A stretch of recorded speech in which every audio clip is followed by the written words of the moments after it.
Honorable Minister. Thank you very much, Mr. Speaker.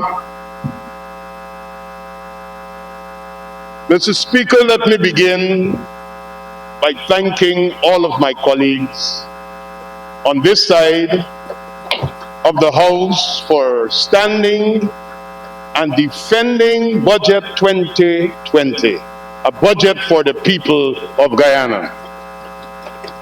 Mr. Speaker, I also want to thank the members of the opposition who participated in this debate for displaying for the public to see the reasons why they're not in government. Because this budget debate made it clear to all of Guyana why the APNU-AFC is not in government. They came to the National Assembly, sir, and they behaved like if they were under the tent outside on the road, where they were spinning narratives for 5 months, expecting people to believe their misinformation campaign. Mr. Speaker, the fact that we are in this house tonight tells the world and every Guyanese that democracy is back in place. Secondly, sir, the fact that we have a budget that we are debating restores hope to the Guyanese people that transparency and accountability and parliamentary scrutiny in a parliamentary democracy is back in action in Guyana. Mr. Speaker, next week we will spend the entire week scrutinizing the estimates. It means that Guyanese will have an opportunity to know how, where, and who is spending their money. Since December 2018, monies have been expended, and not even the investigative reporters in our media was able to discover what was going on. One of the things why the APNUFC lost the no confidence motion and then lost the elections, the people in Guyana cannot trust their word, cannot trust what they're saying. Mr. Speaker, I listened to Mr. Roysdale Ford and Christopher Jones and the motley band of APNU-AFC parliamentarians. I know what it reminded me of, sir? The Masinga Jones court case, the Ulita Moore court case, and the Eslin David court case, where people go to the courts and spin narratives and read what the Constitution never said and try to say something that is inaccurate, and everybody knows it is wrong. And then it reminds me of the Richardson case and all the other cases that they went out there with about 34 and 33 and the half man and all the explanations that we used to get. Obviously, they didn't read the budget. But you can't blame me, Mr. Speaker, for their lack of comprehension. The nation now knows that the APNU-AFC have problems with both math and English. The Minister of Education needs lots more resources in her budget to help them in math and in English. I don't know what next to do, sir. But Mr. Speaker, allow me to explain a few things. The world over, in a COVID-19 pandemic environment, is focusing on 3 things, sir. To protect lives, which is extremely important. Secondly, to protect livelihoods and to prepare for the recovery of the economy. The world has said to us, it is one thing to save lives by way of the COVID-19 pandemic, But if the economy flattens, you will soon die from hunger and starvation. So when we approach Budget 2020, we knew that the priorities had to do to make the necessary investments to safeguard the livelihoods of people. That is why we spared no investment in health. By ensuring in every ministry, in every budget agency, in every region, sufficient monies are appropriated to deal with this pandemic. We know there is nothing worse than having our children at home and not going back to school, because while they should be progressing, if they're not learning, they could start regressing. And Mr. Speaker, we made the necessary investments to ensure that learning takes place in a COVID-19 environment virtually. We put more monies in to ensure that the learning channel is expanded. And the Honorable Member, Mr. Schuman, this morning raised concerns by the Amerindian communities. But Mr. Schuman will be well advised, and he should know that we're not just dealing with internet, but we're dealing with radio, television, and print materials. The people of the hinterland will have packages delivered to their homes. There will be community learning. We have developed a capacity in partnership with other outfits to ensure that a learning channel will be able to broadcast 5 or 6 different modules simultaneously to reach different age groups. The investment in education was to deal with the reality, but we also had to put investments to deal with infrastructure. The schools have to have the washrooms upgraded.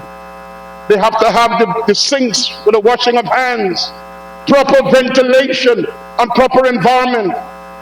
And of course, if my colleagues who are having problems with both maths and English had read the budget, they would have understood that those interventions are being made. Mr. Speaker, it was the Honorable Member Nicolette Henry who said, people deserve much better than a PPP government. And then I heard Mr. Roysdale Ford, the Honorable Member, referring to them as the representatives of the majority. That is why I said we are still under the tent. But thank God one Honorable Member was willing enough to admit that they represent 217,000 votes. And it was the first admission that they lost the elections. We on this side, even though we got 232,000 plus votes, 233,000 plus votes, we don't only represent those 233,412, I think was the number, voters. We represent as the legitimate government every Guyanese living in Guyana. And this budget, sir, was designed and prepared to enhance the lives and safeguard all our people in Guyana. Mr. Speaker, I heard words to describe this budget that really made me wonder if the APNU AFC really understand the meaning of words, or they're just getting involved in semantics. I heard them say that the budget is discriminatory. Mr. Speaker, who is discriminated against? The 11,000 plus members of the joint services that will benefit from the 2-month to 2-week bonus. Which one of them will not get it? The more than 200,000 households that will get the 25,000 COVID-19 assistance. Who is discriminated against? The health workers who will benefit from the 150 million who are on the front line fighting, who it will discriminate against. I don't understand. These words to them are words that are catchy, and it is meant to create misinformation and to misguide a group of people into a belief. Mr. Speaker, I also heard him say that the budget is divisive. Well, who is the budget dividing? If they understood these divisive and the meaning of divisive, their rhetoric in this house would have been different. Because they have been divisive in government, they have been divisive during the election campaign, they have been divisive since March 2nd during the 5 months, they have been divisive since President Irfan Ali was sworn into government. And when they got an opportunity, they capitalized opportunistically on the mishap of 2 young men and became more divisive. In coming to this house, in the pretense of paying solidarity to the death of young men, they used the occasion to divide. Why didn't one of them, including the honorable member, Mr. Trotman, who puts himself up to the world as someone who believes in reconciliation and is a mediator and believes in resolving of conflicts, why didn't he get up and apologize to the hundreds and thousands of Guyanese who were beaten, robbed, and harmed while trying to go about their legitimate business of getting home or getting to Georgetown for business during that period of time? A wrong is a wrong, and it must be condemned as wrong. And when politicians use the occasion of a budget debate to get press opportunities to spread divisive language, it must be condemned in the strongest possible terms. And I so do tonight, sir, as I close this debate. Mr. Speaker, they say that the budget is defective. Well, help me correct it. If it is defective, put out to the public one suggestion to correct it. Have we heard any over the 5 days? Have we received any recommendation that could make us produce for the people of Guyana something better? We in government don't claim to be know-it-all. In as much as we have one of the best practical applied economists in the Caribbean in our camp, in the person of Vice President Juan Edghill, we don't claim to know it all. But come to the Parliament, if you're going to come here and make criticism that it is defective, point out how it is defective. Well, you can't do that. But you could go to the media and you could use fancy language to deceive. Then they say the budget is deceptive. Well, I got worried because, you know, Mr. Speaker, in 2015, in their first budget, I accused the new AFC of being an urban, middle-class, pseudo-Christian elite bunch. But I was wrong. Mr. Speaker, I've discovered that they are a bold, brazen, and bare-faced group. That is how I describe them now. Bold, brazen, and bare-faced. You have lied, Mr. Speaker. I apologize. They have spoken untruths. They have spoken things that does not resemble the truth. They have spoken the things that could never be near to the truth. They have developed an art of alternative facts and spinning narratives. Mr. Speaker, you cannot be a legislator representing people and be delusional at the same time. I am concerned about what Guyana's future will be like if we have to be in a partnership with people who are still in denial and are operating in an environment of being delusional. To refer to this government as unlawful, illegal, fraudulent, you have to be of a special nature and character. You have to be bold. People saw you, listened to you, were led by you.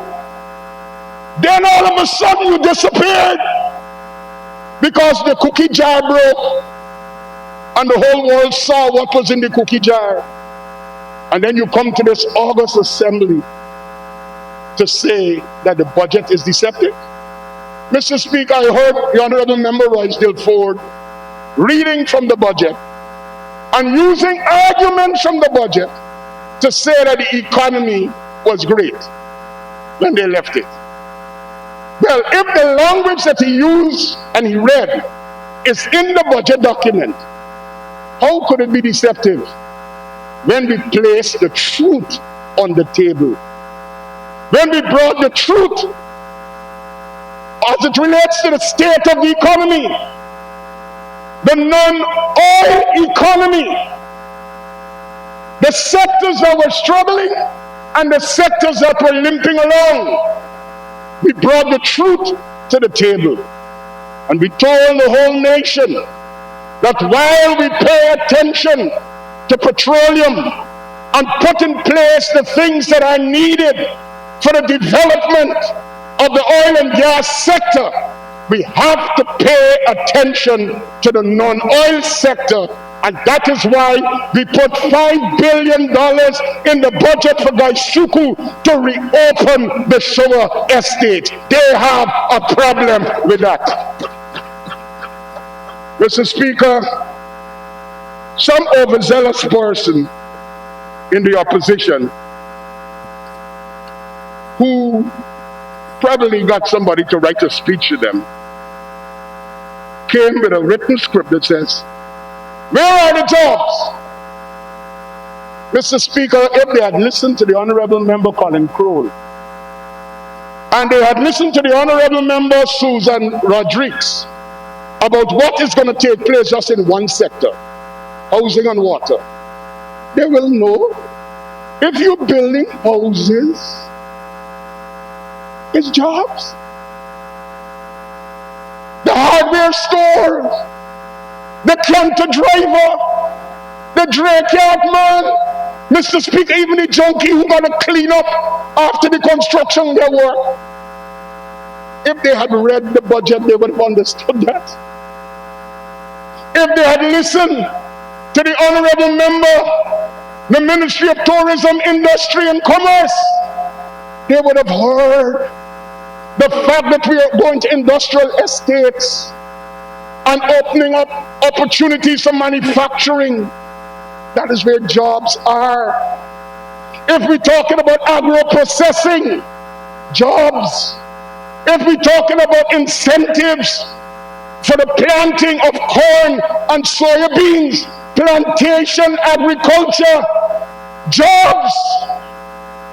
If we talk about removing the VAT on mining equipment, on forestry equipment, and heavy-duty equipment, it means that the boys at Golden Grove and Stewartville at the Amstel that is lining at 8 o'clock in the morning could head back into the interior and come out shouting and sweating, going back to their families happy and not sucking blows like what they did under the last 5 years. Jobs. When we talk about recapitalizing the forestry sector and putting in new policies, including the possibility for the export of logs, communities of Hururu and Aichuni and Mabura and Kamaka and Muritari and Malali and all those areas in Region 10 where people were helpless and hopeless would start smiling again because they're going back to work. Whether it's with the power saw or with the skidder, they're going back to work. Jobs. Mr. Speaker, you know, but there are some issues that the public must understand as we close this debate. This APNU AFC government took over government in 2015. This APNU AFC opposition now, I should say, sorry. Took over government in 2015, and the Vice President alluded to it in his presentation this afternoon. On the government payroll was 34,073 active employees. Last year, 2019, it went up by 26.9%.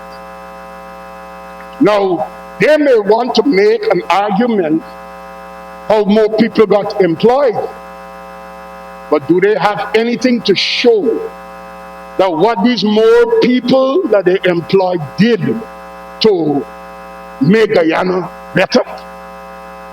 The salary, they moved the employment up to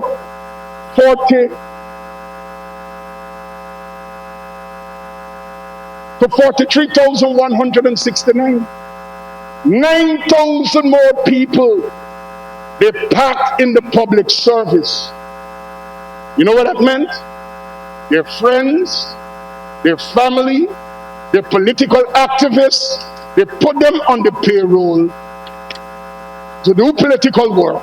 They still lost the election, and much of the agencies and departments did not see improvement, did not see modernization. The delivery of goods and services were so poor that adjectives to describe it will cause us to have to move from Friday night to Saturday. Mr. Speaker, when we talk about mismanagement, and you have people who are bold, barefaced, and brazen, who would come to this house to, like the Honorable David Patterson and Annette Ferguson, who will come to this house to tell us all the nice things that they did about the David Otto Granger administration. The most important thing about this speech is the pronunciation of David Otto Granger. Well, comrades, Mr. Speaker and friends, it's not how the name is called that makes you successful, it's what you do. I have in my hands, Mr. Speaker, a document. And you know the APNU AFC got problems when Edghill holds documents. They threatened with 200 million lawsuits, and in the previous parliament, they carried you to the Privileges Committee, and they tried to silence you. But documents don't lie. I'm talking about the Cherry Jagan International Airport. Mr. Speaker, the original contract of the airport required that we will have 9,000 square meters of construction. 9,000 square meters of construction. You know what we ended up with in the revised contract? 4,046 square meters. Half. Less than half was done. Mr. Speaker, and not only the fact that less than half was done, they have now saddled us with a bill. There is no space for the offices of airlines. The cargo facilities still need to be upgraded. The commercial center still needs to be fixed and built. And Mr. Speaker, I have an estimate in my hands that apart from the 150 million US that was already spent, plus the other 2+ million for the 2 additional air bridges, we will have to find another $1.3+ billion to fix the Chetty Jagan International Airport. Thanks to David Otter Granger, David Patterson, Annette Ferguson, and the APNU AFC. A round of applause to them. They've done well. They should go under the tent and explain to people. I challenge Mr. Sheriff Duncan, the honorable member, and Mr. Christopher Jones, the honorable member, to go under the tent or on their website or come back to Parliament. They run and gone tonight to explain these atrocities. Paying more and getting less. Bloat in employment. And you still can't get through. You still can't get nothing done. When the honorable member, Dr. Frank Anthony, spoke and he told us about what took place in the Ministry of Health, Mr. Speaker, as the minister, and I want to report to this House, with some responsibility has been delegated by His Excellency the President to deal with some matters of finance. I went to the tender board to extract from it information as it relates to procurement of drugs and medical supplies during the period. So when my colleague stood up here and said, there is no information available, that since 2017, even though large amounts of money, billions of dollars, were appropriated, there is no evidence of its procurement. Where the money gone? And then when the honorable minister tells us that 60% of the materials management unit, what we call the drug barn at Diamond, contains expired drugs. It tells you about the kind of management that APNU AFC offered to us.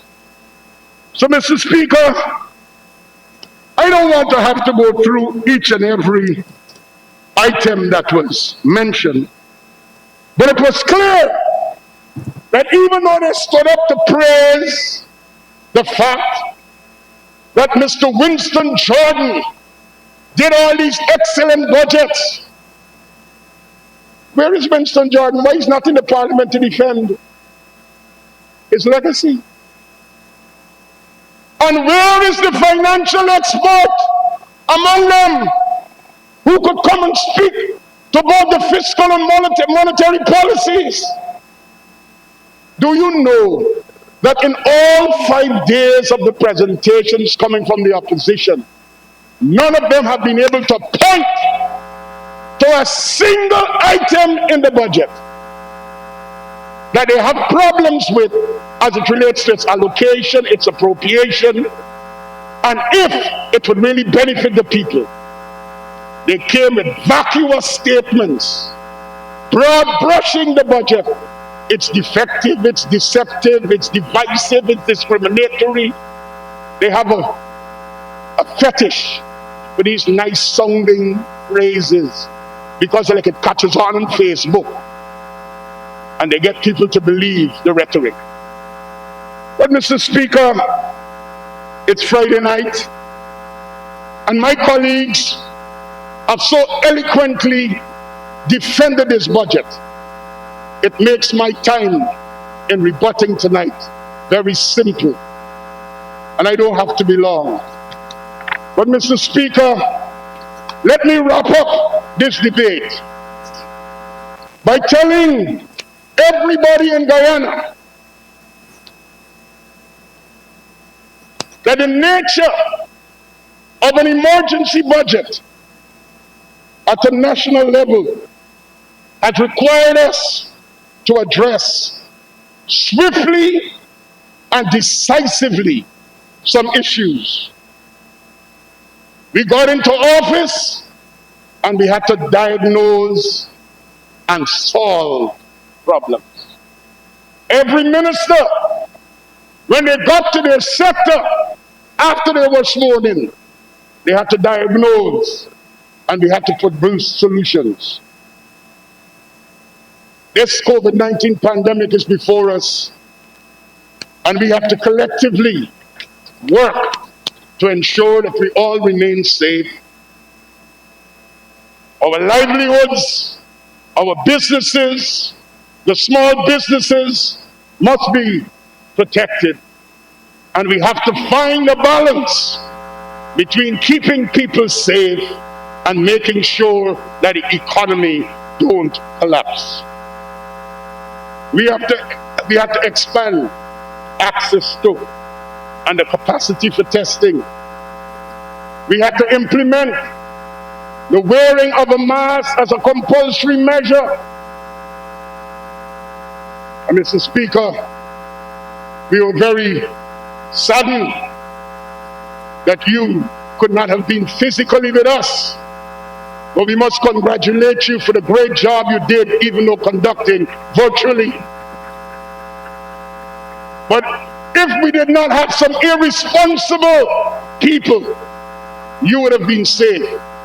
And many of the parliament staff would have been spared of being tested positive. But we have people who are more interested in their images on Facebook than in taking care of themselves and their brothers and sisters.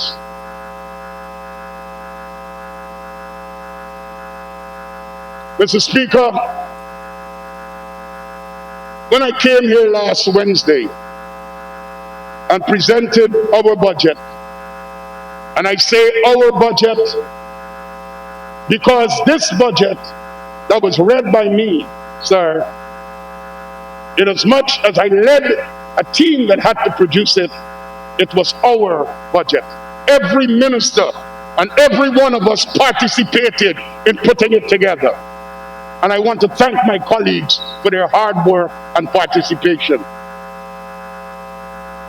But they have been in denial so long.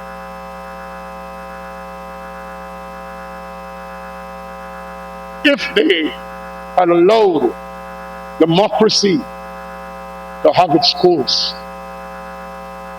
we would have been in a better place today. Mr. Speaker, last night I had the opportunity of saying to U.S. Secretary of State, Mr. Pompeo, and Mr. Kozak, thanks for what you did for Guyana. Mr. Speaker, isn't it interesting that the language that we are hearing from top U.S. officials is no longer about protecting democracy and respecting the will of the Guyanese people, but just today we sign an MOU that will see American businesses coming to Guyana in a fair and transparent way to invest in energy, in infrastructure, to take Guyana to the next level. That could have been happening much earlier, and my colleagues spoke about this. Mr. Speaker,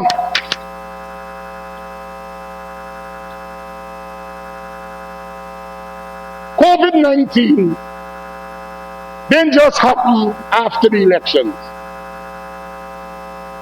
And I know Mr. Harman, who for some reason was moved from being director, remember he was Minister of State, then he became Director General, and then he became CEO of the COVID Secretariat. And then he didn't want to give up his job. If he, the honorable member, and the APNU AFC government had been more proactive since November and December of 2019, and January and February and March of 2020, much more could have been done for this. But they were too busy under the tent, spitting narratives, leading a campaign of misinformation. Did they answer the questions that the Guyanese people were having? Did they prepare to ensure that Guyanese lives were protected and their livelihoods were protected? The answer is no. There was no real planning. There was no real planning. And because there was no planning, when we came to government, we had to rescue the ship. But Mr. Speaker, this budget don't speak to everything that the PPPC will do in the next 5 years. This is an emergency budget. And because it is an emergency budget, we were faithful to keep promises that we made to the electorate, to make the necessary interventions that could be done immediately, and to create fiscal space to ensure that we address the emergencies of COVID-19. That is why we put money in the budget for emergency purchasing of drugs and medical supplies, over $3 billion. That is why we put in the budget monies to be of support to households who have been impacted, $4.5 billion. That is why we put money in the budget to help with education, $300 million. That is why we put in the budget, because we know regions 1, 7, 8, and 9 heavily impacted as our interior regions. We put in $300 million to be able to equip those communities with tractors and trailers, and they could get back to agriculture and they could move to agro-processing.